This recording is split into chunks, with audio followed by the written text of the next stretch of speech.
Bismillahirrahmanirrahim. Assalamualaikum warahmatullahi wabarakatuh. Selamat datang di video ujian akhir semester mata kuliah praktik bisnis pendidikan kelas PAI 6C.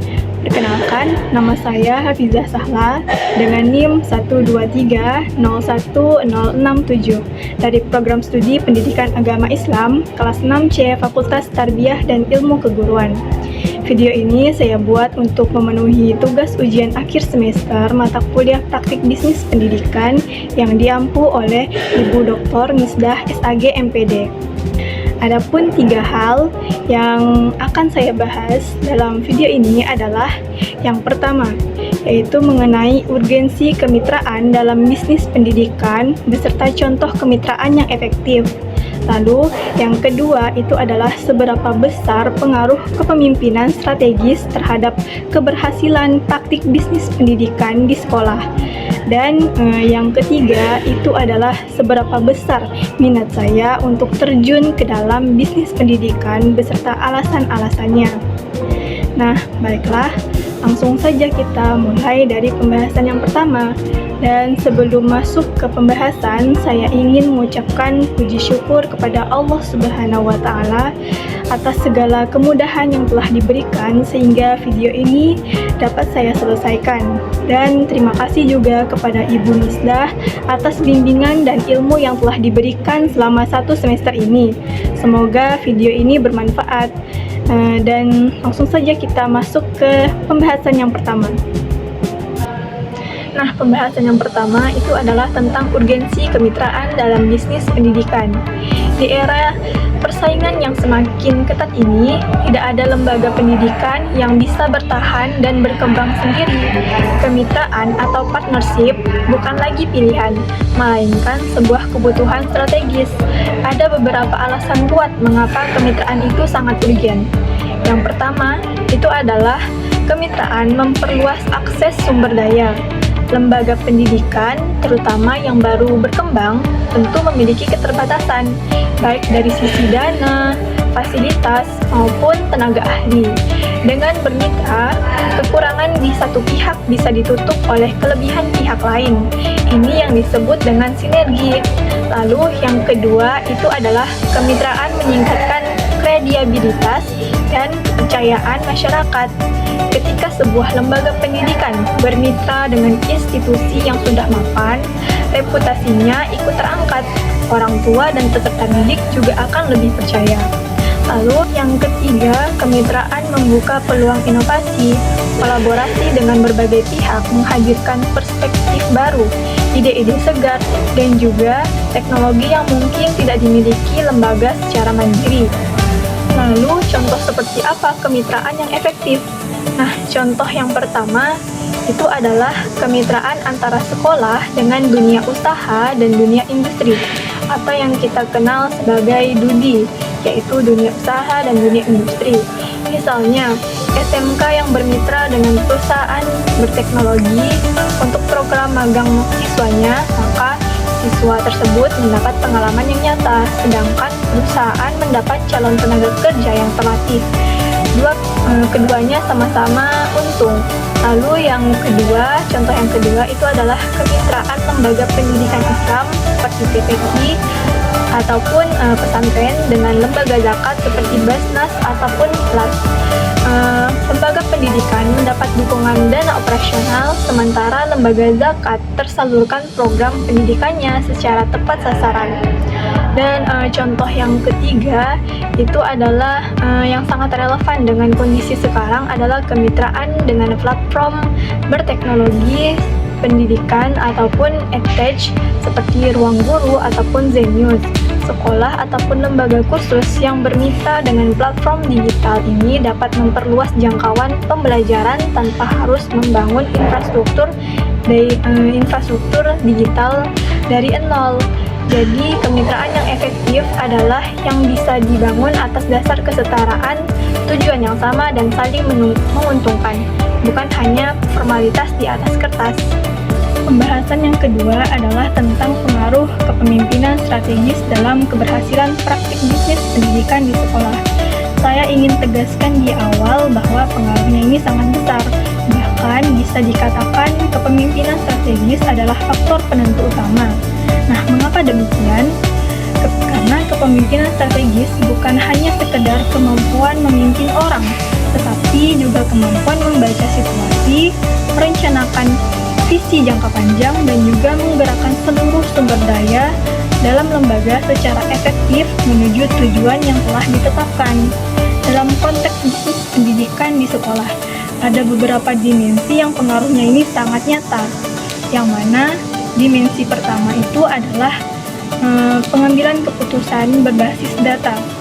Pemimpin strategis tidak hanya mengandalkan intuisi, tetapi juga menggunakan data kinerja siswa, data keuangan, dan data kepuasan orang tua untuk membuat keputusan yang tepat. Di era digital seperti sekarang, sekolah yang dipimpin secara strategis mampu memanfaatkan sistem informasi manajemen pendidikan untuk efisiensi operasional. Lalu dimensi yang kedua itu adalah kemampuan membangun budaya organisasi yang sehat. Pemimpin yang baik menciptakan lingkungan kerja yang mana guru dan tenaga pendidiknya itu merasa dihargai, termotivasi, dan juga berkomitmen.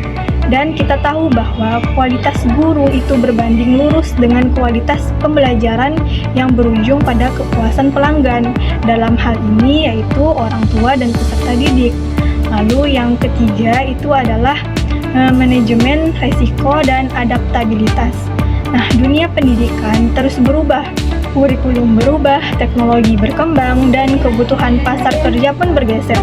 Pemimpin strategis mampu mengantisipasi perubahan ini jauh sebelum menjadi masalah dan merancang langkah adaptasi yang tepat. Kita bisa melihat contoh nyata, yaitu sekolah-sekolah yang mampu bertahan bahkan berkembang pesat di masa pandemi COVID-19 yang lalu. Ada beberapa sekolah yang pemimpinnya sudah memiliki visi digital jauh sebelum pandemi ini terjadi. Mereka tidak panik ketika harus beralih ke pembelajaran daring karena secara strategis mereka sudah siap. Jadi kepemimpinan strategis bukan hanya soal jabatan ataupun karisma. Ini tentang kemampuan melihat jauh ke depan, bertindak tepat di masa kini, dan membangun fondasi yang kuat untuk masa depan lembaga pendidikan. Untuk pembahasan yang ketiga ini, saya ingin berbicara dari hati mengenai seberapa besar minat saya untuk terjun ke dalam bisnis pendidikan. Dan jawaban saya itu adalah minat saya sangat besar. Bukan karena tuntutan mata kuliah ini, tetapi karena saya percaya bahwa bisnis pendidikan adalah salah satu ladang yang paling bermakna dan berkontribusi. Ada beberapa alasan yang mendasari keyakinan ini. Nah, alasan yang pertama itu adalah latar belakang dan passion saya. Sebagai mahasiswi pendidikan agama Islam, saya sudah terbiasa berpikir tentang bagaimana mentransfer ilmu kepada orang lain dengan cara yang efektif dan bermakna. Bisnis pendidikan adalah jembatan antara passion mengajar dengan kemampuan menciptakan dampak yang luas dan berkelanjutan. Lalu alasan yang kedua adalah kebutuhan masyarakat yang masih sangat besar. Di Indonesia sendiri dengan jumlah penduduk lebih dari 270 juta jiwa itu masih memiliki banyak gap di bidang pendidikan, terutama pendidikan yang berbasis tentang nilai dan karakter Islam. Nah, disinilah peluang itu ada, dan saya ingin menjadi bagian dari solusi tersebut. Lalu alasan yang ketiga itu adalah perkembangan ekosistem bisnis pendidikan yang sangat menjanjikan. Data dari berbagai lembaga riset itu menunjukkan bahwa sektor pendidikan, termasuk pendidikan non-formal dan berbasis komunitas, terus tumbuh secara signifikan. Ini artinya bukan hanya soal idealisme, tetapi juga peluang yang secara bisnis sangat realistis. Lalu, alasan yang keempat adalah kepuasan yang tidak ternilai. Bisnis di bidang lain mungkin menghasilkan keuntungan materi yang besar, tetapi bisnis pendidikan memberikan sesuatu yang lebih. Kepuasan melihat seseorang tumbuh, berkembang, dan juga sukses karena ilmu yang kita bantu sampaikan. Nah, itu adalah keuntungan yang tidak bisa dinominalkan. Lalu alasan yang kelima adalah saya percaya bahwa perubahan terbesar dalam masyarakat selalu dimulai dari pendidikan. Jika saya ingin menjadi agen perubahan yang nyata, maka bisnis pendidikan adalah salah satu jalan yang paling strategis untuk itu. Jadi, bukan hanya berminat, saya juga berkomitmen untuk menjadikan bisnis pendidikan sebagai bagian dari perjalanan hidup saya ke depannya, insya Allah. Demikianlah yang dapat saya sampaikan dalam video UAS Praktik Bisnis Pendidikan ini. Kita sudah membahas 3 hal penting, yaitu urgensi kemitraan dalam bisnis pendidikan, pengaruh kepemimpinan strategis, serta minat dan alasan saya untuk terjun ke dalam bisnis pendidikan. Semoga pembahasan ini tidak hanya bermanfaat sebagai tugas akademik, tetapi juga menjadi bekal pemikiran yang berguna bagi kita semua ke depannya.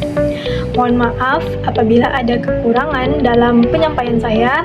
Kritik dan saran sangat saya nantikan di dalam kolom komentar. Terima kasih saya sampaikan kepada Ibu Dr. Misdah SAG MPD atas seluruh ilmu dan bimbingan yang telah diberikan selama perkuliahan praktik bisnis pendidikan ini. Semoga ilmu yang kami dapatkan menjadi amal jariah bagi kita semua. Wassalamualaikum warahmatullahi wabarakatuh.